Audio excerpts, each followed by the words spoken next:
అందరికీ నమస్కారం అండి. నా పేరు Shivaprasad, Nellore city culture wing city అధ్యక్షుడిని.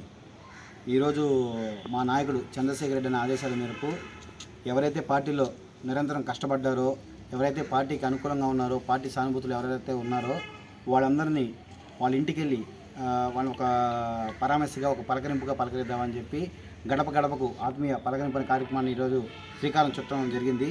ఈ కార్యక్రమానికి మా నాయకులైనటువంటి అందరూ, ప్రతి ఒక్కళ్ళు, వార్డులో ఉన్న ప్రతి నాయకులు, కయ్యమన్న గారు కానీ, అస్లాం గారు కానీ, ప్రశాంత్ కానీ, భాషా కానీ, మిగతా నాగ సలాంబాయ్ గారు కానీ, సన్నీ గారు కానీ, ఎవరైతే ఉన్నారో ప్రతి ఒక్కళ్ళు, వీళ్ళు వాళ్ళని లేదు, ప్రతి ఒక్కళ్ళు అందరూ చాలా ఉత్సాహంగా ప్రతి ఒక్కళ్ళ ఇంటికి వెళ్ళి మీకందరికీ, మనందరికీ చంద్రశేఖర్ రెడ్డి అని అండగా ఉన్నాడు, రానున్న ఎన్నికల్లో మనం అంతా కలిసి చేసుకుందాము.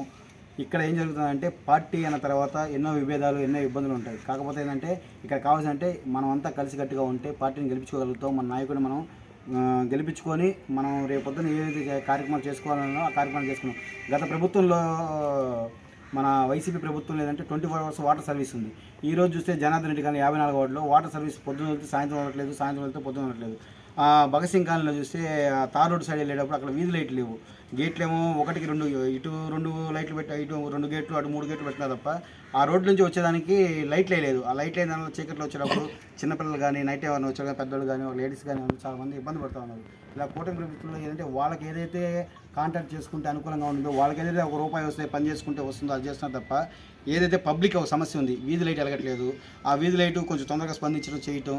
ఆ రోడ్లు చూస్తే ఏసీ రోడ్డుని ఒకసారి ప్యాచ్ వర్క్ అంటారు, ఒకసారి వచ్చి కాలం మీద రోడ్డు అంటారు, ఒకసారి వచ్చి పైప్ లైనింగ్ అంటారు. ఏసీ రోడ్డు 4 సార్లు పలగొడుతున్నారు.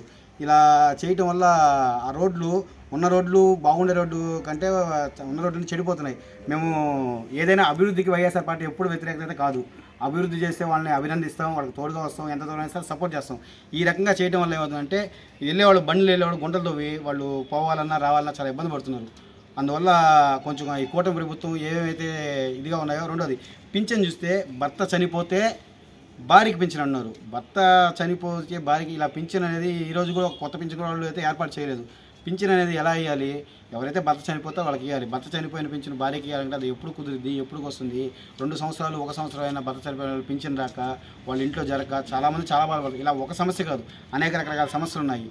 అందువల్ల మేము ఈరోజు ప్రతి ఒక్కరిని ఫస్ట్ ఈరోజు ఆత్మీయ పలకరింపుగా ఎవరైతే పార్టీ నాయకులు ఉన్నారో వాళ్ళందరూ ఇంటి దగ్గరికి వెళ్ళి మేమంతా పార్టీని బలోపేతం కోసం చంద్రశేఖర్ రెడ్డి అనే ఆదేశాల మేరకు పార్టీని రేపు 2029లో కానీ ఎప్పుడు ఎలక్షన్ జరిగినా సరే 2029లో చంద్రశేఖర్ రెడ్డి అనే ఎమ్మెల్యే గారు చేసుకొని, జగన్మోహన్ రెడ్డి గారిని సీఎంగా చేసుకొని ప్రతి ఒక్కరు పార్టీ కోసం కష్టపడతామని, అందరితో కలిసి ఉందామని చెప్పి సెలవు తీసుకున్నాం. నమస్కారం అండి.